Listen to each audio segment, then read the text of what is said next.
There's dengue fever, which is common in Southeast Asia, which they call it bone break fever. It's something you get from mosquitoes, and it just kind of, I don't know how exactly it works, but it can be quite severe at times. Sometimes missionaries get sent home because of dengue fever, but it rarely happens. I think I've met one person, and he was actually my MTC teacher. He got sent home because of dengue fever, and that's the only time I actually heard of anybody getting sent home because of it. It might last like a few days. There was never any malaria, but there were, like, the mission president's wife was always kind of concerned about malaria, as mission presidents' wives should be, concerned with the health of the missionaries. It's a mom thing, but there's that. Really, nobody ever got that. They kind of scare you in the MTC with that. With malaria, they give you dioxycycline. You're supposed to take every day, but you run out after like a month, and you don't know how to get any more. And I remember they told me that 1 in 4 mosquitoes carries malaria. And so, they scared me sufficiently with that. And so I took my dioxycycline religiously. But almost every day, I had mosquito bites in Malaysia. You can't get around it. I mean, you can carry DEET with you, but you're going to sweat it off, or it's going to, get washed off in the rain. Permethrin, kind of toxic in itself, so I don't know why they even suggest taking permethrin, and it wears off after a few days anyway, either or two. And so whenever you go into members' houses or investigators' houses, anyone's house, you take off your shoes, and so it leaves your feet exposed. And I had these socks that, they had little holes in the tops of them just so they could breathe easier. You get them at the missionary mall, they sell those things. And it just made my feet easy targets for mosquitoes. And I would always get bitten on the top of my feet. Sometimes you get bitten on the bottom, which isn't very fun because, you're walking on the mosquito bite. There's no way to get around mosquito bites. You just don't touch them. I remember counting at least 40-something mosquito bites on one of my feet one night, and then I was doing the math. I was like, I should have had malaria 10 times over, by the facts that they gave me, their statistics that they gave me in the MTC. Never had malaria. One thing you shouldn't do is drink the water without it being filtered. Health tips: you definitely want to have some Gold Bond powder or some baby powder, talcum powder, just because you can get rashes on your feet or anywhere really, and it can be bad, just because it's very humid there. You can get sweaty, and it's not pleasant to talk about or think about, but I mean, that's definitely something you would need. Definitely need a whole lot of water. Keep drinking something. Sunscreen, you could try sunscreen, but it's really not going to do anything for you. I tried sunscreen for like the first 3 days of my mission, and then it never worked. I sweated it off, Safety-wise, always stay with your companion. There's a reason why they have you stay with your companion. Well, it depends on where you're at in Malaysia. Malaysia, you're going to see a little bit more crime, just because there's not a whole lot of police force presence. And so they kind of feel free to get away with things. Sometimes they will steal a purse or your bike or something, just kind of small things like that. That's what we kind of experienced. It didn't happen all the time, rarely, but we just made sure to lock up our bikes or something. It wasn't really an issue. We did, however, have someone take our shoes. In the middle of the night, we would leave. In Malaysia, it's quite dirty, so you'd leave your shoes outside because there's no carpet. You'd get dirt all over the tiles and everything, so we'd leave our shoes outside. And one night, someone actually came by and stole our shoes, and we didn't know about it till later the next day. I guess most of us wore a second pair of shoes or something. But we came back and realized half of our shoes were missing.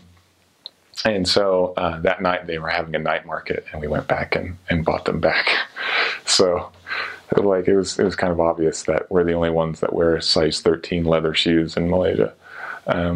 But anyway, so it was just little small things like that. It wasn't really big. when you're riding your bike, make sure you have a helmet and they have some sort of reflective gear or something, because the roads in Malaysia, what you would say traffic laws are more of guidelines in Malaysia. So it's kind of crazy. The roads can get really crazy at times, especially in more populated areas. And so there was a couple of bike accidents while I was on my mission with missionaries, and some of them were scary, but not anything too serious. It's just, take precautions when you're out on the road, and that's, same here. You do that, the same thing if you're on the roads in the States.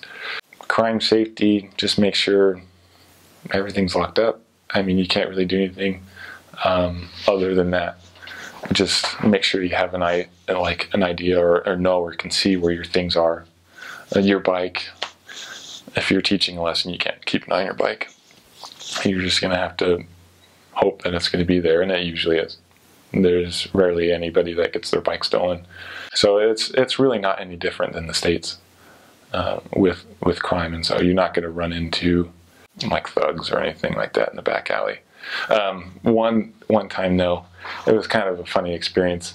I was in Ipoh, and me and my companion were knocking the set of flats that we hadn't ever knocked before.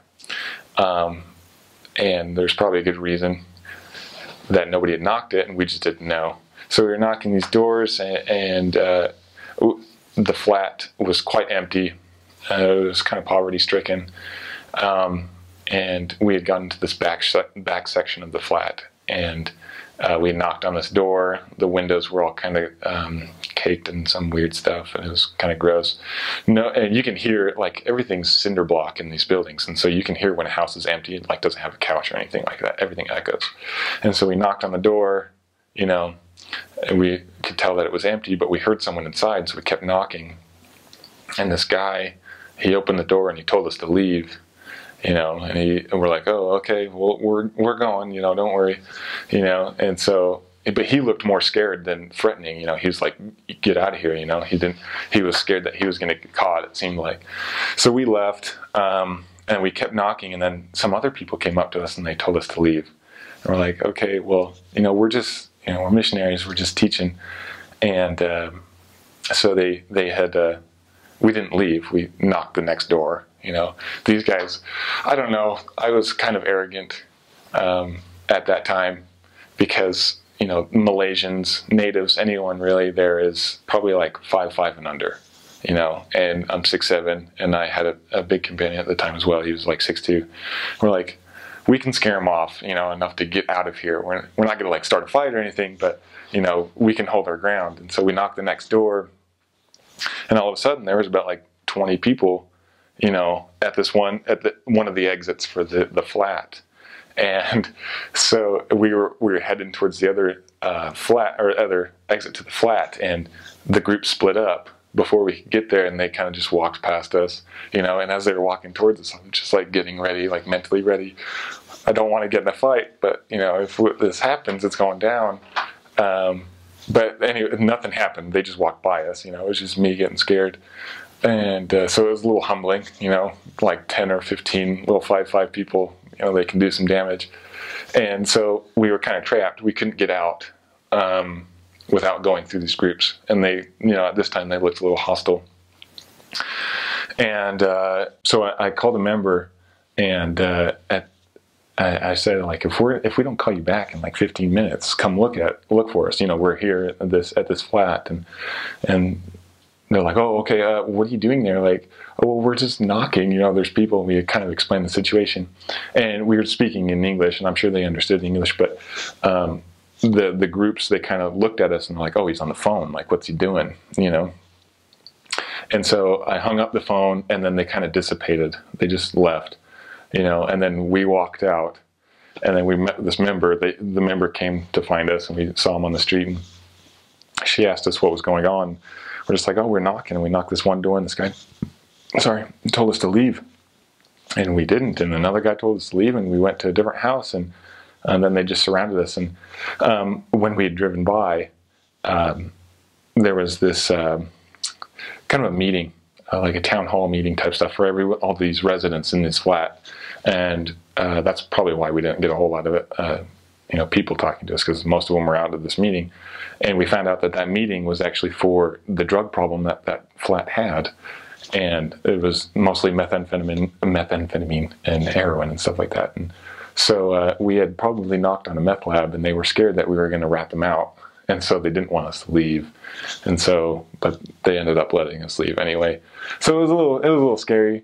You don't run into that thing every day, obviously, but got your blood pumping, and you're like, oh yeah, blessings. So that was just an offhand experience that we had. That was probably like the only one that I'd ever had where I thought I was in danger. But